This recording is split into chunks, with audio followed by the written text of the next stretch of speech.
The Metropolitan Police in London are finally doing a crackdown on the Islamist leaders behind the anti-Israel protests in London. A number of their leaders have already been arrested as organizers, and more of them are now being questioned by the police. And the coalition of the unwashed and the brainwashed continue to cause chaos in the West.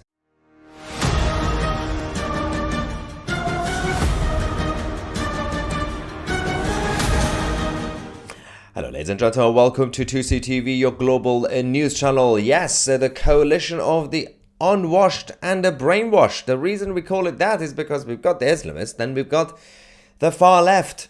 Again, that's a combination of the champagne socialists, the limousine liberals, and all the weirdos who have been promoting the cause of Islamism and anti-Semitism in the Western world, especially in the United Kingdom. Now, let's give you guys the update, because last night we had yet another incident, which was outside the BBC headquarters, the broadcasting house, with a huge number of people, actually well, a smaller group compared to some of the Saturday protests who were there. They were blocking the road. CP Reports was there, go check out her channel. But this is actually getting really ludicrous, because the violent protests, you can't even call it protests, because some of them, the beginning of all this, the conflict that started by Hamas, some of it was actually celebrations, because the first one was organized on the night.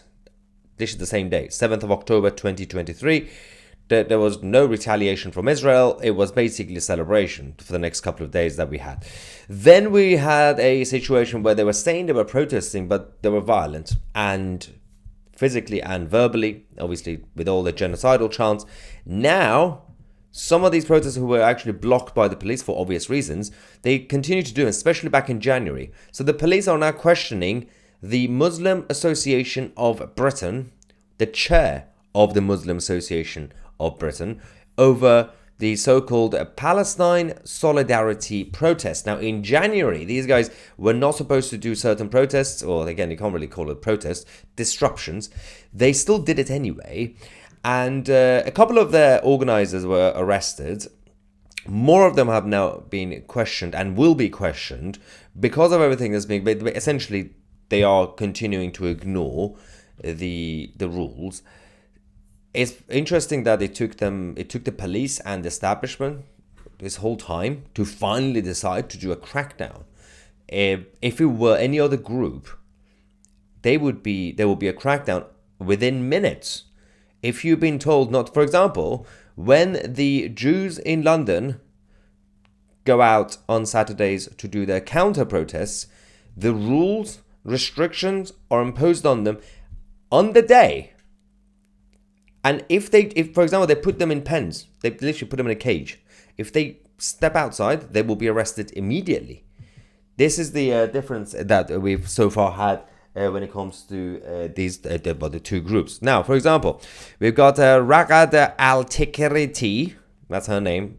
I don't know how else to pronounce it. Ragad Al-Tikriti, who is the chair of the Muslim Association of Britain, or MAB. She's spoken to the Middle East Eye, the publication, saying that she's now received a letter from the Metropolitan Police demanding that she attends a formal police interview today. And this is obviously everything that happened since the 18th of January in London, when a banned protest, again, I really don't like to call it a protest, was organized despite the fact that they were not supposed to.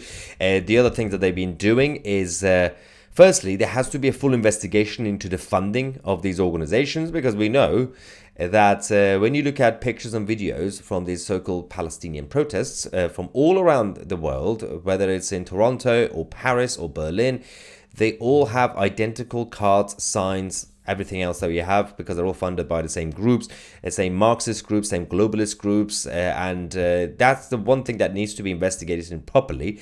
But the other issue that we have, because some of the money goes back to Qatar and Iran, the other issue that we have is that they've been doing many things since even January, because a lot of these investigations go back to the 18th of January, right?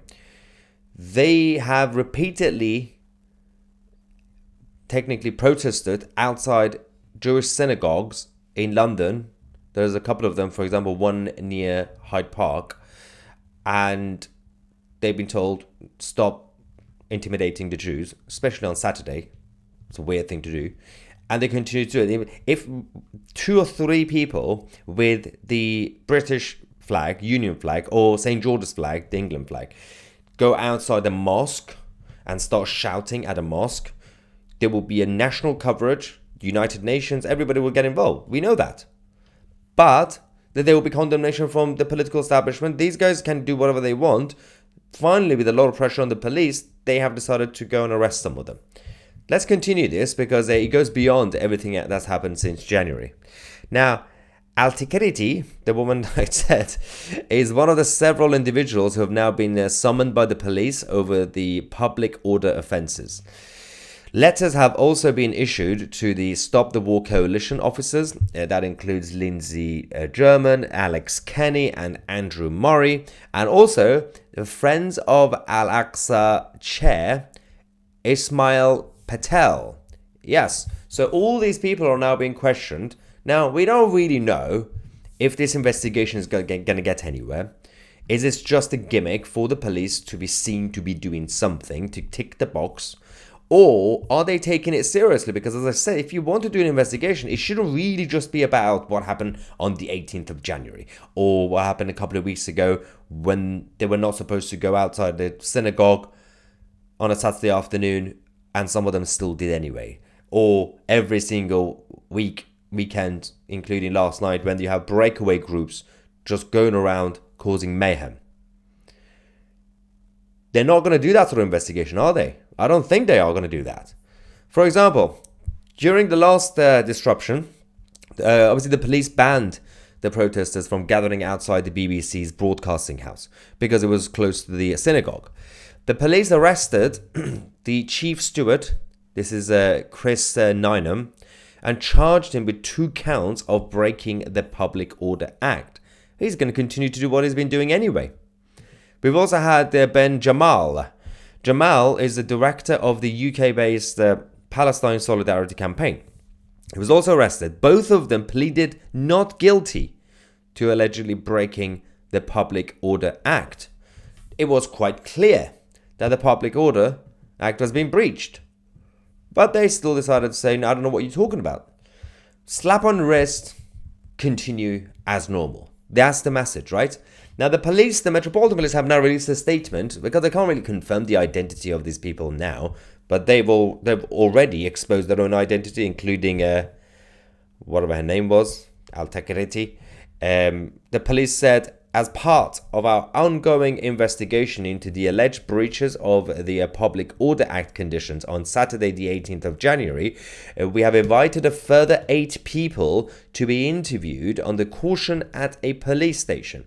While we are aware of names being attributed to those who have been invited for, there's the rest of it, there we go, interview, we do not confirm the identity of anyone under investigation. Now, yes, that's the official process, but the 8 people, they've already revealed their own names and identities because they went to the Middle Eastern Eye. Middle East Eye newspapers, well, so-called newspaper, it's not even a newspaper, it's the pro-Islamic publication, to basically cry and pretend to be the victims. They are pretending that they are being oppressed by the United Kingdom of Great Britain and Northern Ireland. The same United Kingdom that continues to pander to Islam. Who is the victim here? These guys who can continue to do whatever they want on the streets? Or a few London Jews and British patriots who get scrutinized and monitored every single time they want to do something? You put the wrong step, then you're in massive trouble. We had a massive group of British patriots who decided to go to the Remembrance Day last year. Remember that? And we were there. We actually talked about that in the previous live stream. You know, everybody was behaving, respectful. Oh, the police, they brought out the whole army. It was completely chaotic. Because they were just, waiting for one person to make a mistake. But you can still go around intimidating Jews, threatening Jews, saying that we have to be wiped out from the river to the sea. All the Jews will be wiped out. Intifada. That's fine. Inciting violence, it's fine. Now, both the House of Commons and the House of Lords have also betrayed the people of this country. MPs and the members of the House of Lords sent a letter. This is more than 50 of them, by the way. They're all by left wing. So surprise, surprise. They wrote a letter to Yvette Cooper, the Home Secretary. They are now calling on the government to order an investigation into the policing of the 18th of January protest. They said that they were deeply troubled by the restrictions put in place by the police ahead of the demonstration. Now, and they're basically saying what the Islamists did and continue to do regularly, which, by the way, according to the rule of law, and even the police, for once, they were right to say, well, it's quite clear. You can't do this. That's naughty. Don't do it, please. And they still did it, even though they were told not to do it. And common sense says, yes, that's not legal. You can't do that. It's not lawful. Common sense, rule of law, the police powers, everything was on the side of justice. Somehow, MPs and the members of the House of Lords, all these left-wing ones, are pretending that the Islamists are the victims. So, considering that what we are calling for is a full investigation into all these groups and organizations, the left-wing groups, the Stop the War Coalition, the Palestine Solidarity Campaign nonsense, all the watermelon weirdos, all the smelly weirdy beardies. We want that investigation. A lot of people in the country want that investigation. Somehow we got enough MPs and lords, peers, who want an investigation into the police. What? None of these people... Because they are saying we're not doing it because we're left-wing or right-wing. We're doing it because we are public servants, elected officials, politicians. Our job is to do what's right. When was the last time any of those MPs or peers called for an investigation into the police of what happened last summer, especially in London, Downing Street, outside Downing Street on Whitehall? Do you remember that day? When there were people during the whole summer of chaos that we had after the Southport massacre. One of the days, I mean, you had the riots in Southport initially, then went everywhere else. One day was just a very angry protest outside Parliament, outside Downing Street. Before it even kicked off, there was one or two people who were just like throwing random things at the police. Just arrest them, because that's just a weird thing to do. But the police decided, and we have evidence, they were standing there saying to their other colleagues, go and pick anybody up randomly, just pick people up when they were standing on the pavement. And they said, we can do it because we're going to say they are observing the protest. You're not allowed to observe it. If you watched the last night's live stream on this channel, we were talking about what's happening in Ireland. And in the Republic of Ireland, they're doing a crackdown on citizen journalists because they don't want them to film the police, the Garda. And I showed you a clip from one of the protests that they had, and there was a family who was standing right outside their house, right outside out in front of the actual front garden. That's still their private property, filming, nothing else. The police came and said, we're going to arrest you. They came and basically dragged the dad out and everything else. That's what they did in Ireland, because you were observing the protest, right? Same thing, Whitehall, Westminster. None of these MPs and none of these members of the House of Lords, if they are claiming that they're not doing it for political reasons, they're not doing it because they're left-wing, they're doing it because it's their duty as public servants, why did they not call for an investigation into the policing of that day outside Parliament? Now, we know why, but we still have to ask the question, because they are claiming to be public servants. They are claiming to represent the public. Now, there's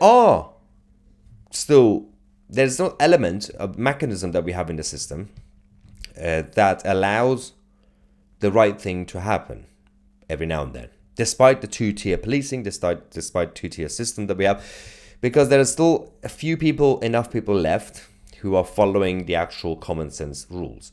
The Supreme Court today, the ruling that women are women. Ooh, rocket science.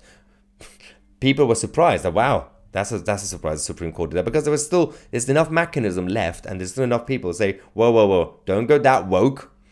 You can't go beyond the Supreme Court because look at the documents. This is what the law says. The same thing with the Metropolitan Police. Even though you have the woke leadership, Sadiq Khan in charge as a commissioner, police commissioner, doesn't really matter because the mechanism is still there. If you put enough pressure on the Metropolitan Police, they will have to do something. The problem is, will this investigation that I just praised, saying, good, we can put pressure, they can start an investigation, will it get anywhere? They have the mechanism to start it. But do we have enough flexibility in the system for the police, at least the good police officers, to do their job? Because I don't think this is going to get anywhere. I've become more pessimistic in recent times. Let me see what you guys are saying. Vinny King, thank you for your super chat. Saying, Keir Starmer terrified of reform polling numbers. Yeah, the Labour Party have massively started their shift focus to attack reform now. They're not even focusing on the Tories, which is fair enough, I guess. Now, Blue Sapphire says, Tuesday, did you hear about the outrage request of the Muslims in Texas to build their own Muslim-only city? I surely hope the Texas governor stays strong and fight it. That barbarism can't be let free. No, they can't do that because, especially in Texas, and also just federally speaking, on a federal level, constitution-wise, they would not be able to impose any sort of Sharia, especially in Texas, because Texas already rejected that a while ago. So they can try that, but yes, they can be outraged, but can't do anything about it. It's the United States. You're not dealing with the weak European politicians. Now, yeah, just as no one goes full tart. No one goes full tart. It says the West has fallen. Oh, it's mostly Europe. Mostly Europe, yeah. But we all have problems everywhere, even in Australia. The West has fallen. We must dust ourselves off, pick ourselves up, and unite to defend and restore our cultures and sovereignty. So, I mean, there are some good news, I guess, because as we've been reporting over the last couple of days, we've had a huge shift towards Christian values again in Europe, Belgium, France, the UK. A lot of young people, even those who are not really religious or like might have been agnostic or whatever, they are getting closer to, the concept of church is not just about the religious practices, it's also a symbol of unity and community, and a lot of people are now getting involved. So that's good news. While you might see a couple of videos of a few random gingers converting to Islam, it's not really some sort of exodus from Christian Europe to Islam. Most of the main factor for the rise of the Islamic population around the world is not because of conversion or voluntary conversion, it's because of birth rate. They don't believe in condoms. That's a problem. They also not all of them believe in consent. So that kind of becomes a bit of a problem if you're a young girl and you're going to have a baby. You have no choice. So that happens a lot. What is this? So there someone has written, I don't know if this person is actually Persian or has like translated this into Persian to post this. I can translate this roughly. What is the meaning of I've said to you guys before, what is the meaning, the definition of the Prime Minister of the UK's surname? So actual full name. So for those who don't know, Keir Starmer, well, his name is Keir Starmer, right? In Persian, Keir Starmer's first name, Keir, means, medically speaking, penis. So that's literally his first name. So I would love to see how the Iranian state TV report on what happens in prison. Because every time something happens in the UK and they have to report it in Iran, they have to say, and we have a statement from the Prime Minister of the UK, Penis Starmer. Poor guy. Why would you have that? Yeah, so that's literally his name. Oh dear. Anyway, so Mikey says, speak English. This is England. No, this is YouTube, Mikey. So 2CTV is a global news channel. We have right now people watching from South Africa, Jamaica, Israel, Canada. We've got a lot of people from Germany and France. Yeah, it's the internet. It's not a real country. So obviously we're going to have people from different places with different languages. But yes, it will help if you type in English, so because it's the international language, so people can tell what you're actually saying. Anyway, but that with most of the viewers do respect that this is an international channel, so they use the international language, which is, whether you like it or not, is English. Yay! Good luck, China. You can't win. Who wants to learn Chinese? Anyway, Stama is a what in Persian? There's a word missing there. Penis run this time. Come on, it's a family show. Tux Joker says the Muslims have historically taken over countries before they attack, using taqiyya and diversion. And what has happened? We have led the Muslims massive takeover. Yeah. The thing is, a lot of times, but previously they didn't take over before attacking. The initial approach from the 7th century was to conquer, like violently, and they were relatively successful. So they did that in Persia. The problem was that the Persian leadership at the time were so complacent; they were all drunk on wine. They didn't take it seriously when the Muhammad's gang sent a letter to Persia saying, can you convert? If you don't, we're going to come for you. And they just were like, yeah, we're not going to convert. So they came and basically did the usual rape and pillaging. But then that method stopped, especially after the Crusades. It failed massively. So the new approach became about soft takeover.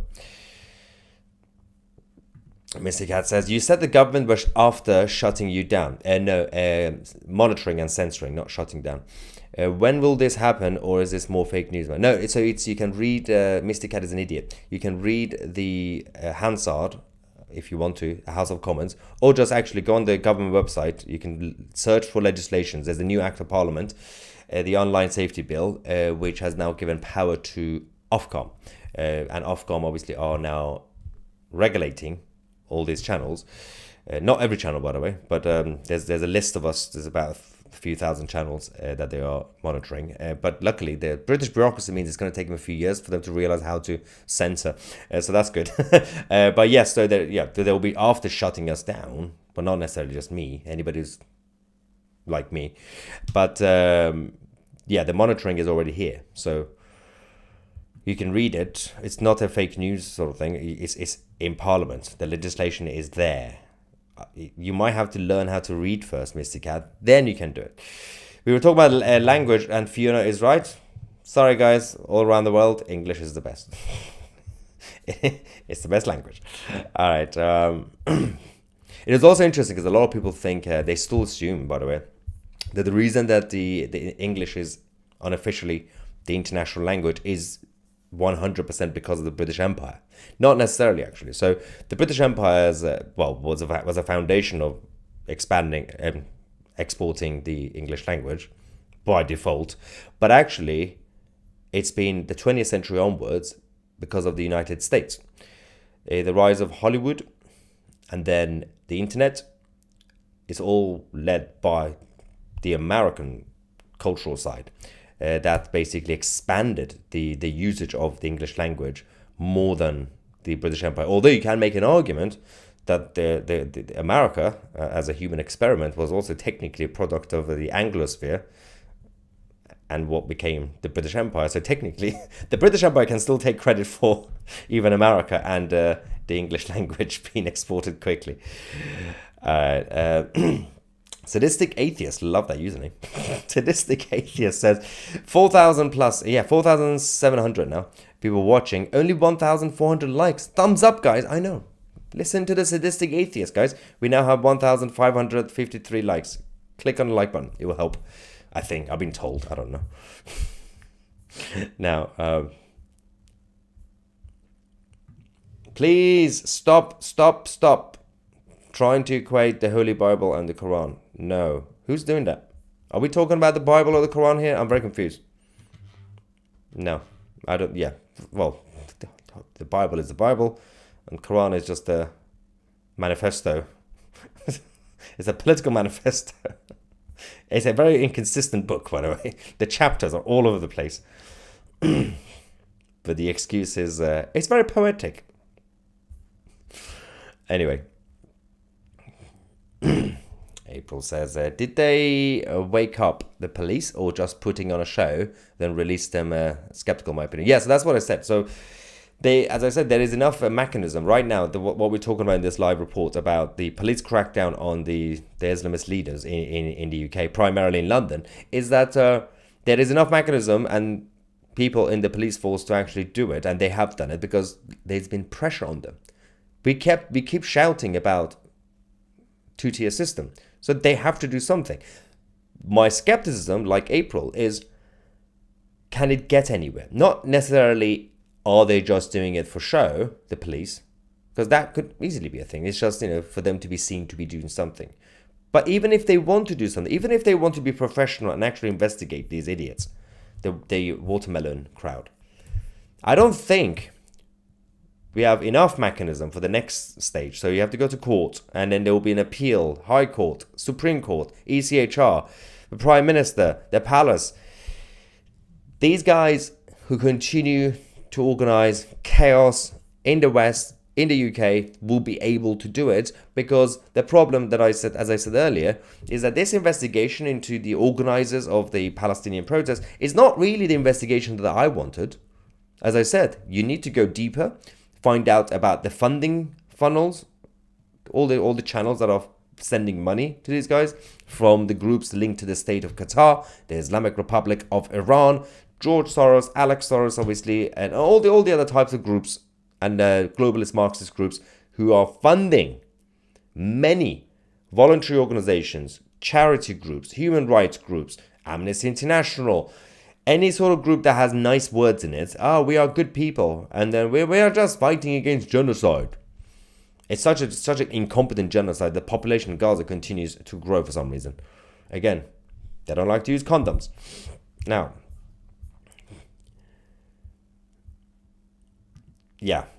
Alejandro is right. So Spanish is technically bigger than English, and spoken still right behind English. So this is the thing. I actually, because recently I was talking about this to someone, about the Spanish and English, which one is actually more used. I'm going to show you the fact. So if you are talking about first language and the main language, yes, I believe, I think, isn't it Chinese? Well, it's Spanish. One of them is actually first, above English. But if the question is, the people of this planet, which language can most of them speak? It might not be the first language, but could be the second language or third language, or it's English. So yeah, so the Spanish might have the bigger population as the first mother tongue, yes. And it's a lovely language, by the way. But there's still more Spanish people who also speak English, so compared to the Anglosphere who speak Spanish. So technically, yeah. But although I would prefer to have Spanish as some sort of second language overall internationally than Chinese, which I'm not going to get into Chinese. It's too hard. There's a lot of people talking about Quran. Oh, what is going on? Oh dear, you're all going to get cancelled. What is this? My ancestors came from the UK when we visited in 2016, and my sister and I felt like we had come home. Beautiful country. Which country is this? Is this the UK? Oh yeah, UK. Yes, it's still a beautiful country. It's just that it's becoming a bit of a mess. That's the problem. It's becoming very difficult to be able to live in it for a lot of people, especially Jews, and actually even patriots, essentially.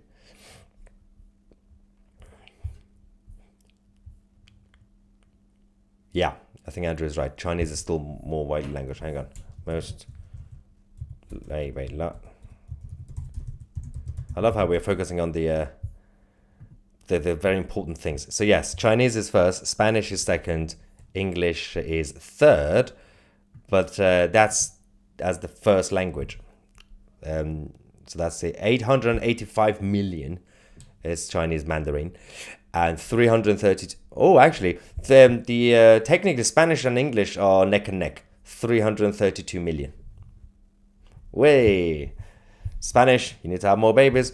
But yeah, that's as the first language. But a lot of people from China and Spain and South America, a lot of them do, to some level, speak English. Not everybody. Anyway, focusing on the real problems. Georgia says the UK will be beautiful once again. We've just got a long slog ahead of us. Yeah, we're currently in a very dark tunnel.